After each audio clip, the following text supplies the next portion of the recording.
I had a profound thought today. These thoughts often happen to me in the shower. Weird but true. If you know of any link to do with water hitting your body and ideas forming in your head, then let me know down in the comments. Anyhow, this was my profound thought. What if I told you that the inadvertent objective of life was to hurt you constantly? Before you say this does not sound like a happy self-improvement path, please let me explain. Depending on what type of life you have been born into and have lived, generally, after the age of 40, people get hit with an invisible wisdom stick. It is a bit like when a piñata gets struck and candy starts appearing as each part of its deteriorating body breaks down. Yes, after 40, arguably 30, but mentally I would say 40 is when it hits hard. Your body and mind break down like the piñata, but instead of candy, if you squint and go along with this terrible analogy, you tend to find that little bits of wisdom fall out in eureka moments. And yes, the thought that the inadvertent objective of life is to hurt you constantly is one of those bits of candy that popped into my mind this morning. The point, please, Christian Jacques Bennett. The point is that after 40 years of age you are able to reflect on life. You have had more life experience to page through and pull out some lessons learned. Lessons that improve your life. If you have read my Hello page, you will know that I am obsessed with self-improvement and how we can all get the most out of our short lives, and specifically how we can be happy in the moment. Or at least get the best out of a moment, even a painful one. This obsession means that every day I try and think up ways to help others, like you, to rethink and get your mind kick-started onto a new path that makes you heal and thrive in all that you do. With this all in mind, the piñata candy I want to give to you, to taste, today is this. If you 100% believe the thought that the inadvertent objective of life is to hurt you constantly, then how does your newfound belief help you change and improve the way you tackle each moment? If you really understand that when you are faced with life's downs, such as someone saying, they do not love you anymore and they want to separate, you are not right for the job and they want the other person, you are too tall, too fat, too ugly, too beautiful, too short, too whatever, and they laugh at you, you have lost a loved one in an accident and they will never return home alive, you are looking old and will never look young again, you are ill and may not live as well as before. If you really understand that all of the former things mentioned, and all of the other painful and tough things not mentioned, are actually nothing personal, your mastery of how to get the best out of life will be complete. You will know that hurt is generally not a personal attack on your happiness. No, it really isn't. Once you truly understand that they are actually just moments that life was always going to bring you naturally without motive, you will tackle hurt more constructively. Let me dwell a bit more on why life sending hurt your way is not personal.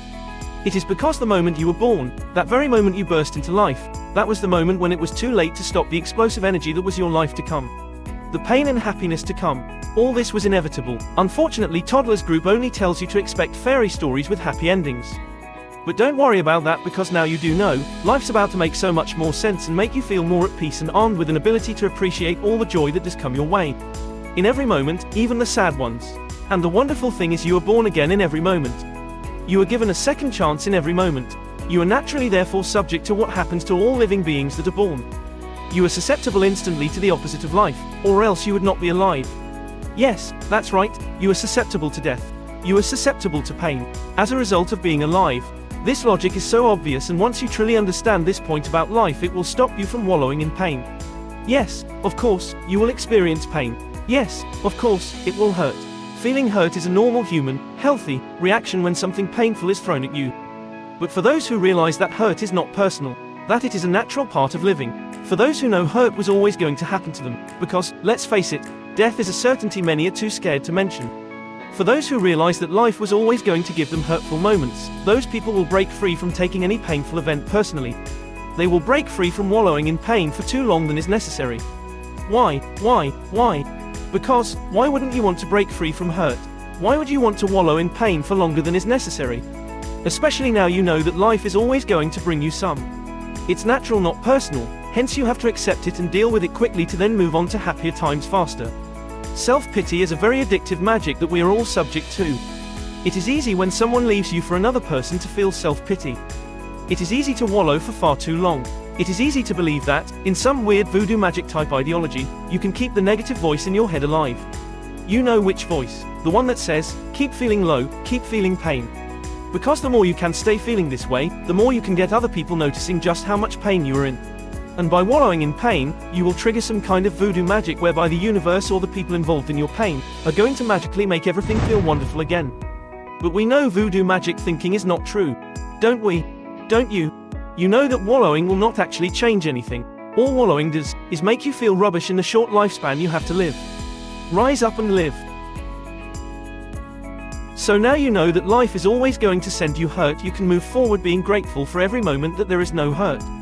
Because, as sure as night follows day, on the other side of hurt is always happiness. Yes, that's it, you are getting it. It is all part of the circle of living. Still have some doubts about all this? Okay, imagine if day did not follow night, because everything just went still. It would be crazy, right? There would be no natural changing of seasons. Life would be, well, what would it be? It would be worse than day following night and vice versa, right? So, do not stop your life by wallowing in hurt for too long. Learn to move into the next moment and enjoy the change. Take the lessons that hurt gives you, and boy does it give them, and use them to feel happier in the next moment you have to live. The great news is that the next moment is always here now. Oh, here is another moment, and another. You get the idea. Heck, I am feeling incredibly excited for you right now. You have a chance to keep moving into a new moment with this profound knowledge. Before I go, let me give you a final test. What are you going to do the next time life throws hurt your way?